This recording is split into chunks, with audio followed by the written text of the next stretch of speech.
जय हिंद दोस्तों, मैं मानिक नायक आप सबको अपने यूट्यूब चैनल पे वेलकम करता हूँ। आज हम लोग एसएससी के दिल्ली पुलिस से कांस्टेबल के प्रीवियस ईयर पेपर को डिस्कस करने वाले हैं जो हैं, और ये हमारा सेट नंबर 7 हो जाएगा। इसका पीडीएफ आप हमारे Telegram channel @mock test GK search कीजिएगा, आ जाएगा। इसका हमारे टेलीग्राम चैनल का आप यहाँ पे @mock टेस्ट GK सर्च कीजिएगा, आ जाएगा। या फिर टेलीग्राम को डिस्क्रिप्शन में जो है आपका लिंक दिया हुआ है, इस लिंक को कॉपी कीजिएगा और वहाँ पे पेस्ट कर दीजिएगा, आ जाएगा। पहला क्वेश्चन देखते हैं। भारत जो है विश्व के कुल भौगोलिक क्षेत्र का कितना प्रतिशत भाग है? तो ये है आपका 2.86% है। 2.86% जो आपका यहाँ पे 2.86 याद रखना है, ये इतना परसेंट हो जाएगा। ठीक है, तो भारत जो है कुल भौगोलिक क्षेत्र का हिस्सा है 2.86 के आसपास आता है। नेक्स्ट है 2020-21 के बजट में संपत्ति और पूंजी लेन देन प्राप्त करों के लिए बजट का अनुमान कितना होता है? तो 1300 करोड़ इसका करेक्ट आंसर होगा। तो उस समय का एक करंट अफेयर था, तो इसको छोड़ सकते हैं, कोई दिक्कत नहीं है। चापचार कूट त्यौहार निम्नलिखित में से किस राज्य में मनाते हैं? तो चापचार कूट कहाँ का है? मिजोरम का हो जाएगा। अगर हम बात करें कुछ इंपॉर्टेंट मिजोरम के फेस्टिवल का, तो पहला है चापचार कूट, यहाँ पे फेमस हो जाएगा। फिर उसका चापचार कूट मीम कूट आ जाएगा, पावल कूट आ जाएगा। चापचार कूट, मीम कूट, पावल कूट हो गया। फिर जो है आपका यहाँ पे इंपॉर्टेंट जो फेस्टिवल जाएगा, बाकी कोई खास है नहीं, बाकी चापचार कोट, मेम कोट और पावल कोट ये आपको फेस्टिवल मिजोरम से संबंधित है। यहाँ पे ब्लू माउंटेन नेशनल पार्क हो जाएगा, याद रखना है। फिर आपका हम बात करते हैं सिक्किम के लिए। तो सिक्किम के लिए कौन सा फेस्टिवल है? तो सिक्किम के लिए लोसांग हो जाएगा, लोसार फेस्टिवल हो जाएगा, लोसार हो जाएगा, लोसांग हो जाएगा। फिर आपका सागा डाबा हो जाएगा, ये फेस्टिवल हो जाएगा। उसके बाद जो है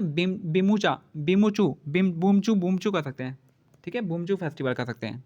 नाम लेने में थोड़ा अजीब लग रहा है, तो अजीब नाम है, तो बूमचू हो जाएगा। इसके बाद जो है आप ये सब आप फेस्टिवल आपको याद होना चाहिए। तो कौन सा जगह? सिक्किम के लिए लोसांग हो जाएगा, लोसर हो जाएगा, फिर बूमचू हो जाएगा, इसके बाद होगा सागा दावा हो जाएगा।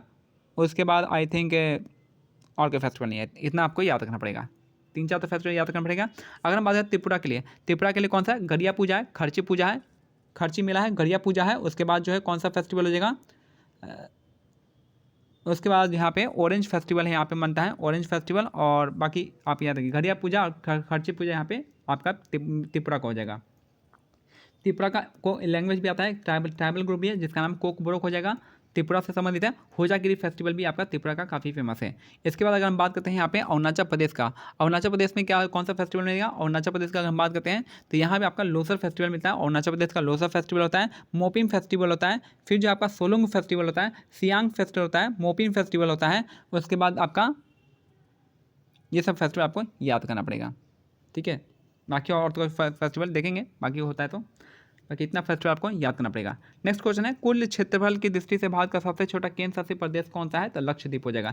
कुल क्षेत्रफल की दृष्टि से भारत का सबसे छोटा केंद्र शासित प्रदेश है लक्षद्वीप हो जाएगा। सबसे बड़ा कौन सा हो जाएगा? तो सबसे बड़ा है उत्तर राजस्थान हो जाएगा, याद रखना है। अगर स्टेट और यूटी का बात करते हैं तो राजस्थान सबसे बड़ा है। निम्नलिखित में से किस उपकरण का उपयोग अवशोषित या विकसित ऊष्मा को मापने के लिए किया जाता है? तो कैलोरीमीटर इसका करेक्ट आंसर हो जाएगा। कैलोरीमीटर का यूज करते हैं हम आपका अवशोषित और विकसित ऊष्मा को मापने के लिए। नेक्स्ट है, वर्ग किलोमीटर भूमि क्षेत्र के हिसाब से भारत दुनिया का 7वां सबसे बड़ा देश है।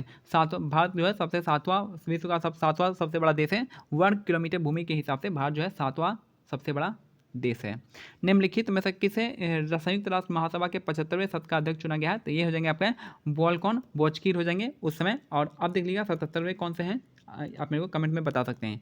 तो उस समय करंट अफेयर था, आज के टाइम का आप देख लीजिएगा अपॉइंटमेंट से।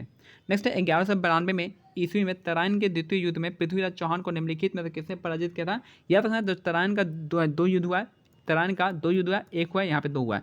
पहला जो युद्ध हुआ आपका ये पृथ्वीराज चौहान और मोहम्मद गौरी के बीच में होता है, जिसमें पृथ्वीराज चौहान ने मोहम्मद गौरी को पहली बार में हरा दिया था, पहले में हरा दिया था। लेकिन वही जो अगले साल होता है 1192 में पृथ्वीराज चौहान जो हार जाता है मोहम्मद गौरी के हाथ में, और मोहम्मद गौरी पृथ्वीराज चौहान को मार देता है।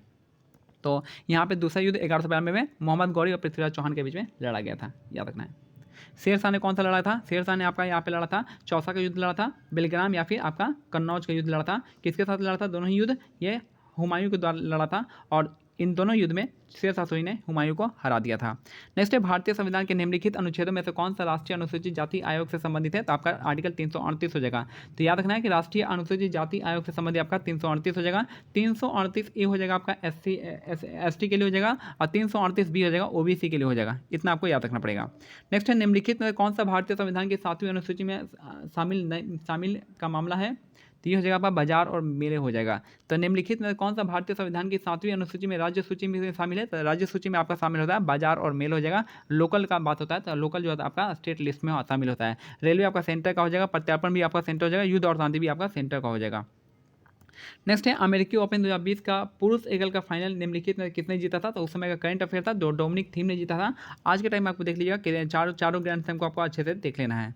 नेक्स्ट है 4 जुलाई 2020 को निम्नलिखित में से किस शतरंज ग्रैंड मास्टर ने चेसेबल मास्टर्स का खिताब जीता था? तो आपका मैग्नस कार्लसन जीता था उस समय के हिसाब से। आज आपको चेस के रिगार्डिंग जितने भी आपके टूर्नामेंट होते हैं वो आपको देख लेना है, याद रखना है। प्रख्यात संगीतकार अरविंद पारिक निम्नलिखित में किस वाद्य यंत्र से संबंधित है? तो अरविंद पारिक का संबंध जो है किससे हो जाएगा? आपका सितार से हो जाएगा। तो अरविंद पारिक का संबंध जो है सितार से हो जाएगा। अगर हम कुछ इंपॉर्टेंट सितार वादन को देख लें, यहाँ से आपको याद हो जाएगा। सितार वादन में कौन हो जाएगा? पहले तो पंडित रविशंकर हो जाएंगे, फिर उसके बाद जो है अनुष्का शंकर हो जाएगा, फिर बुद्धादित्य मुखर्जी हो जाएंगे, फिर यहाँ पे कौन सा हो जाएगा? विलायत खां हो जाएंगे, विलायत खान, उसके बाद हुसैन खान हो जाएंगे, सुजात हुसैन खान हो जाएंगे। याद रखना है इतना आपको। अगर हम मृदगम के लिए तो कोई मृदगम के लिए उतना इंपॉर्टेंट तो है नहीं, तो छोड़ दीजिए मृदगम को।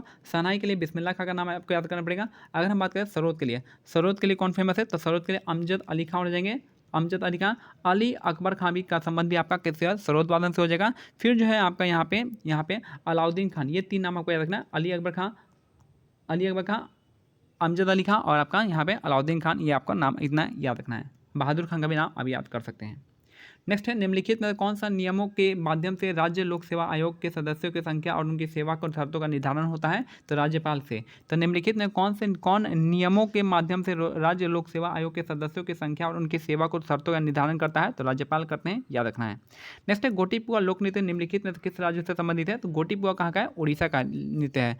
गोटीपुआ कहाँ का हो जाएगा? आपका उड़ीसा का नृत्य हो जाएगा, याद रखना है।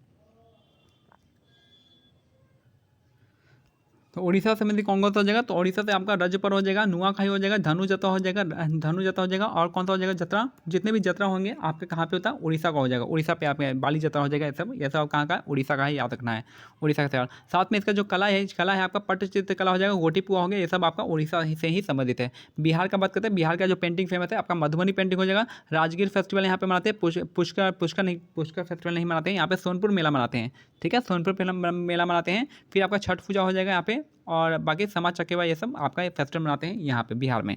अगर बात करें छत्तीसगढ़ का इंपॉर्टेंट जो कौन सा मेला होता है? तो छत्तीसगढ़ का बास्तर मेला काफ़ी फेमस है, बास्तर मेला हो जाएगा। फिर जो है आपका यहाँ पे गोचा फेस्टिवल छत्तीसगढ़ का मनता है। उसके बाद जो है इंपॉर्टेंट जो है आपका कजरी फेस्टिवल भी यहाँ पे मनाते हैं।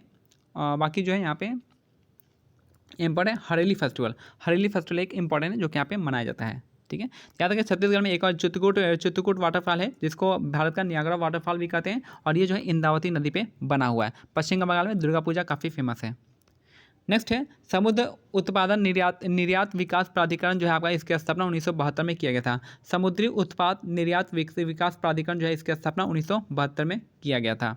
नेक्स्ट है निम्नलिखित प्रसिद्ध चित्रकारों यानी पेंटर में से किसने भारत में 20वीं शताब्दी में सबसे बेहतरीन भवनों में से एक बेल्जियम दूतावास के वास्तुकार के रूप में काम किया था? ये आपका सतीश गुजराल ने।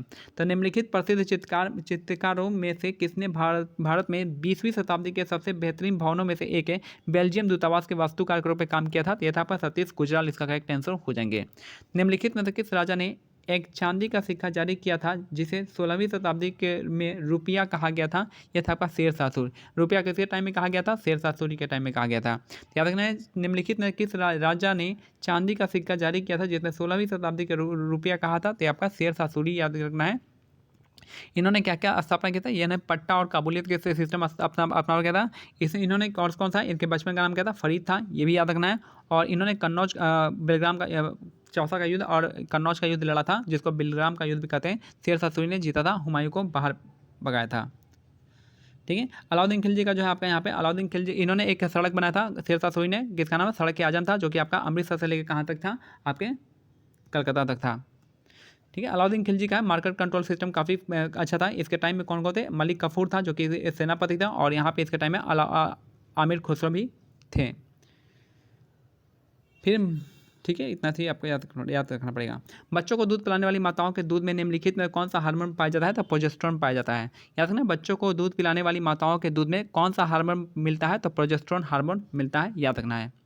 नेक्स्ट है निम्नलिखित में से किस तंतु या फाइबर को कृत्रिम रेशम भी कहा जाता है? तो रेयॉन को कहते हैं। यानी आर्टिफिशियल फाइबर जो है किसको कहा जाता है? तो रेयॉन को कहते हैं। ये भी आपको याद रखना पड़ेगा। टेफ्लॉन क्या होता है? टेफ्लॉन जो होता है नॉन स्टिकी पदार्थ। नॉन स्टिकी पदार्थ को हम क्या कहते हैं? टेफ्लॉन कहते हैं। दिसंबर 2019 में निम्नलिखित में से किसने क्रिकेट ऑस्ट्रेलिया की दशक एक दिवसीय टीम के कप्तान के रूप में नामित किया गया है? तो आपका MS धोनी इसका करेक्ट आंसर हो जाएगा। तो दिसंबर 2019 में निम्नलिखित में से किससे क्रिकेट ऑस्ट्रेलिया की दशक की एक दिवसीय टीम के कप्तान के रूप में नामित किया गया था? तो MS धोनी इसका करेक्ट आंसर हो जाएंगे। भारत की आकस्मिकता निधि का संरक्षक कौन होता है? तो राष्ट्रपति होता है। भारत की आकस्मिकता निधि का संरक्षक कौन होता है? आपके राष्ट्रपति होता है। 266 जो होता है आपका कंसोलिडेटेड फंड ऑफ इंडिया होता है और कॉन्टीजेंसी फंड होता है आपका 267, आर्टिकल 267 होता है। नेक्स्ट है भारत में हर साल राष्ट्रीय खेल दिवस मनाते हैं 29 अगस्त को। भारत का राष्ट्रीय खेल दिवस मनाते हैं 29 अगस्त को मनाया जाता है, याद रखना है। नेक्स्ट है निम्नलिखित में से कौन सी नदी तीन नदियों में से एक है जिनकी आपसी क्रिया के परिणाम स्वरूप उत्तरी मैदान का निर्माण होता है? तो ब्रह्मपुत्र इसका करेक्ट आंसर हो जाएगा। निम्नलिखित में से कौन सी नदी उन 3 नदियों में से एक है जिनकी आपसी क्रिया के परिणाम स्वरूप उत्तरी मैदान का निर्माण होता है? तो ब्रह्मपुत्र इसका करेक्ट आंसर हो जाएगा। 3 नदियाँ कौन कौन सा है? तो एक तो हो गया इंडस हो गया, गंगा हो गया, ब्रह्मपुत्र हो गया, ये 3 नदियाँ हैं।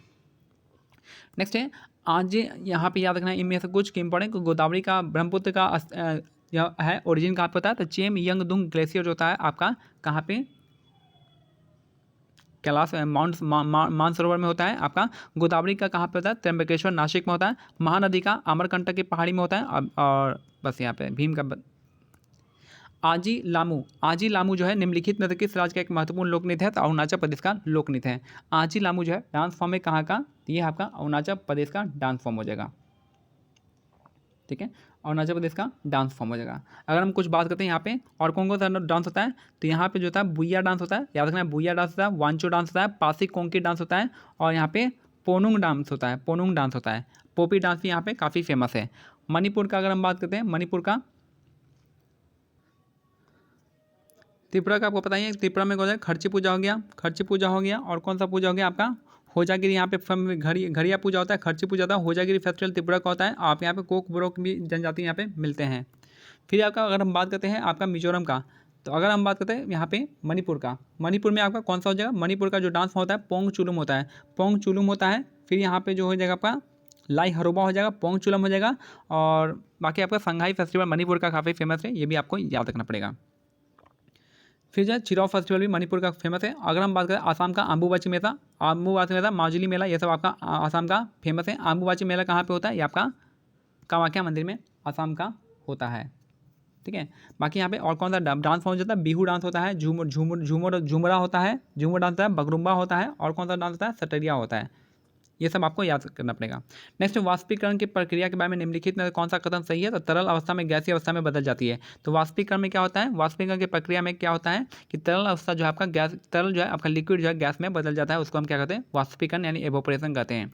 भारत सरकार अधिनियम 1858 के द्वारा ब्रिटिश भारत के प्रांत के द्विशासन जो है दोहरी शासन प्रणाली की शुरुआत की गई थी। तो 1858 के एक्ट में जो है आपका दोहरी शासन की नींव पड़ा था।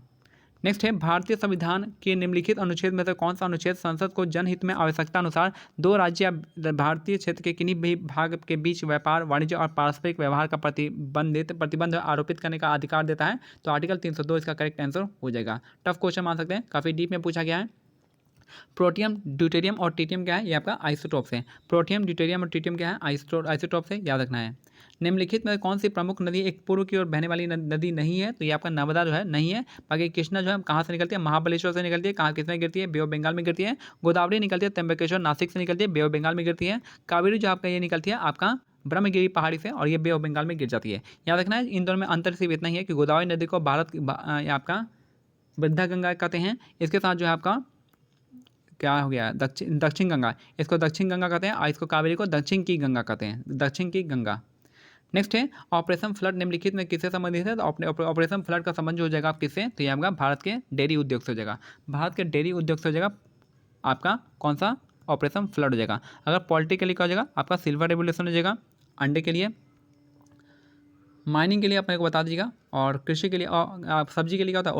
ओलेरिकल्चर होता है। अगर फल और सब्जी होगा तो हॉर्टिकल्चर हो जाएगा। मुगल साम्राज्य पर जहांगीर का शासन कौन सा काल था? तो जहांगीर का शासन था 1605 से 1627 तक।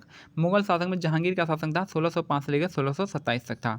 सितंबर 2020 तक लोकप्रिय बालिका बचत योजना सुकन्या समृद्धि योजना के तहत सालाना न्यूनतम कितनी राशि जमा करने की आवश्यकता होती है? तो 250 रुपया। याद रखिए सितंबर 2020 तक लोकप्रिय बचत योजना बालिका बचत योजना सुकन्या समृद्धि योजना में कितना आपको जमा करना पड़ेगा? 250 रुपये। निम्नलिखित में से कौन सा प्रोटीन की कमी से कारण होता है? तो प्रोटीन की कमी से दो रोग होता है, एक तो क्वाशियोरकॉड हो गया, दूसरा आपका मैरास्मस हो गया। ये दोनों आपका प्रोटीन की कमी से होता है। प्रोटीन में होता क्या है? नाइट्रोजन होता है, और क्या कौन सा बनाता है? अमीनो एसिड बनाते हैं। नेक्स्ट है ट्राई फूड परियोजना निम्नलिखित में से किस मंत्रालय ने लॉन्च किया है? तो आपका केंद्रीय जनजातीय मंत्रालय ने। या फिर ट्राई फूड परियोजना जो किसने स्टार्ट किया है? तो केंद्रीय जनजातीय कार्य मंत्रालय ने स्टार्ट किया है। नेक्स्ट है राज्यसभा के कितने सदस्य हर दूसरे साल सेवानिवृत्त हो जाते हैं और नए चुने जाते हैं? तो वो है आपका 1/3 सदस्य। 1/3 सदस्य जो है हर दूसरे साल क्या होते हैं? बाहर निकल जाते हैं। नेक्स्ट है भारत की भू राजनीतिक और भू अर्थशास्त्र वार्षिक विश्व वैश्विक सम्मेलन रायसीना डायलॉग का 5वां संस्करण किस स्थान पर आयोजित किया है? रायसीना डायलॉग एक ही जगह पे होता है, ये होता है आपका नई दिल्ली में। रायसीना डायलॉग जो है कहाँ पे होता है? नई दिल्ली में के राष्ट्रपति भवन के आसपास होता है। निम्नलिखित में कौन सा खिलाड़ी टेस्ट गेंदबाजों के विशिष्ट क्लब में शामिल हो गया है जब उसने 28 जुलाई 2020 को अपना 500वां टेस्ट विकेट लिया और टेस्ट क्रिकेट में इस उपलब्धि को हासिल करने वाला दुनिया का 7वां गेंदबाज बन गया है? तो स्टुअर्ट ब्रॉड इसका करेक्ट आंसर हो जाएगा। नेक्स्ट है महात्मा गांधी के मार्गदर्शन में बारदोली सत्याग्रह किसान के आंदोलन का नेतृत्व किसने किया था? तो बारदोली सत्याग्रह का आंदोलन जो आपका ये किया था आपका सरदार पटेल ने किया था। याद है बारदोली सत्याग्रह जो इसका स्थापना किया था, स्थापना नहीं इसका जो नेतृत्व किया था सरदार वल्लभ भाई पटेल ने, और इसी वजह से क्या था बारदोली सत्याग्रह वो 1928 में हुआ था बारदोली सत्याग्रह, और इसी में उपलक्ष्य में बारदोली के मेला ने इनको सरदार की उपाधि दी थी, याद रखना है।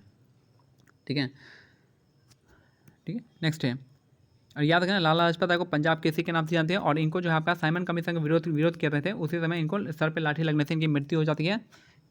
नेक्स्ट है निम्नलिखित में कौन सा अनुच्छेद संपत्ति के अधिकार को संबंधित है? तो आप आर्टिकल 300A इसका करेक्ट आंसर हो जाएगा। पहले जो है आपका फंडामेंटल राइट का पार्ट था, लेकिन उसको विवाद में 44वें संविधान संशोधन से फंडामेंटल राइट से हटा के इसको आर्टिकल 300A में लीगल राइट बना दिया। नेक्स्ट है जब भारत स्वतंत्र हुआ तो उस समय भारतीय राष्ट्रीय कांग्रेस के अध्यक्ष कौन थे? तो यह थे JB कृपलानी। जब भारत आज़ाद हुआ था उस समय जो आपके अध्यक्ष थे वो थे JB कृपलानी थे, याद रखना है। नेक्स्ट है दिसंबर 2019 तक की स्थिति के अनुसार निम्नलिखित में से किस भारतीय राज्य में सबसे अधिक राष्ट्रीय उद्यान है? तो सबसे ज़्यादा राष्ट्रीय उद्यान कहाँ पे? मध्य प्रदेश में है।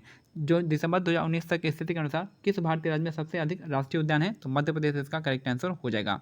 बहमनी साम्राज्य की स्थापना किसने की थी? तो आपका अलाउद्दीन बहमन शाह ने किया था। याद रखना है कि बहमनी समाज की स्थापना जो है विजयनगर साम्राज्य के 11 साल बाद स्टार्ट होता है। तो विजयनगर साम्राज्य की स्थापना जो होती है आपका 1336 में होता है, इसके 11 साल बाद जो है आपका बहमनी साम्राज्य की स्थापना होती है 1347 में होता है। बहमनी समाज की राजधानी क्या थी? गुलबर्ग थी, और विजयनगर साम्राज्य की स्थापना क्या थी? ये थी आपकी हम्पी में थी। और याद रखना है विजयनगर साम्राज्य तुंगभद्रा नदी के किनारे था, और बहमनी साम्राज्य और विजयनगर साम्राज्य के बीच में एक युद्ध होता है जिसका नाम है बैटल ऑफ तालीकोटा।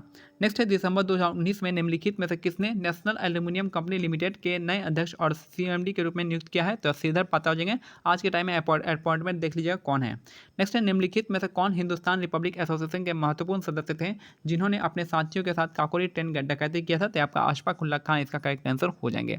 तो निम्नलिखित में कौन हिंदुस्तान रिपब्लिक एसोसिएशन के महत्वपूर्ण सदस्य थे जिसने अपने साथियों के साथ काकोरी ट्रेन डकैती किया था? तो अशफाक उल्लाह खान इसका हो जाएगा। अशफाक उल्लाह खान हो जाएगा, राजेंद्र लहड़ी हो जाएंगे, ये सब हो जाएंगे। ठीक है, नेक्स्ट हो जाएंगे यहाँ पे याद रखना है कि हिंदुस्तान रिपब्लिक एसोसिएशन की स्थापना किसने किया था? तो सचिन सान्याल ने किया था, याद रखना है। 1900 कब किए थे? सचिन सान्याल ने किया था। कहाँ पे किए थे? कानपुर में किया था, और ये 1924 में किए थे। और 1928 में चंद्रशेखर 1928 में इसी को हिंदुस्तान सोशलिस्ट रिपब्लिक एसोसिएशन बना दिया था चंद्रशेखर आजाद ने 1928 में। कहाँ पे? दिल्ली में। नेक्स्ट है सालार जंग संग्रहालय निम्नलिखित में किस शहर में? तो हैदराबाद में। सालार जंग संग्रहालय कहाँ पे? तो हैदराबाद में हो जाएगा। आधार आधारित लेन देन के लिए आइरिस आइडेंटिफिकेशन की पेशकश करने वाला पहला बैंक निम्नलिखित में कौन है? तो एक्सिस बैंक हो जाएगा। आधार आधारित लेन देन के लिए आइरिस आइडेंटिफिकेशन की पेशकश करने वाला कौन सा पहला देश बन गया है? तो ये हो जाएगा एक्सिस बैंक हो जाएगा। दिसंबर 2019 में निम्नलिखित में किस भारत का विदेश सचिव नियुक्त किया गया है? तो हर्षवर्धन श्रृंगला हो जाएगा। तो दिसंबर 2019 में निम्नलिखित में से किसे भारत का विदेश सचिव नियुक्त किया गया है? तो हर्षवर्धन श्रृंगला इसका करेक्ट आंसर हो जाएगा। कानून के क्षेत्र के निम्नलिखित दिग्गजों में से किसे जनवरी 2020 में इंग्लैंड और वेल्स के लिए ब्रिटेन की महारानी के काउंसिल के रूप में नियुक्त किया गया है? तो ये जगह हरीश सावले इसका करेक्ट आंसर हो जाएगा। नेक्स्ट है उस समय का एक करंट अफेयर था दिसंबर 2020 तक की स्थिति के अनुसार निम्नलिखित में कौन सी bank national payment corporation of India के प्रमुख प्रवर्तक बैंक नहीं है? तो आपका IDFC हो जाएगा, ये है उसमें का करंट अफेयर था। तो आज के टाइम का आप देख लीजिएगा अपॉइंटमेंट। तो मिलते हैं अगले सेट में, तब तक के लिए क्या करना है, टेलीग्राम चैनल का लिंक जो डिस्क्रिप्शन में दिया गया, आप इसको PDF को यहाँ से डाउनलोड कर सकते हैं। जय हिंद, जय भारत, धन्यवाद।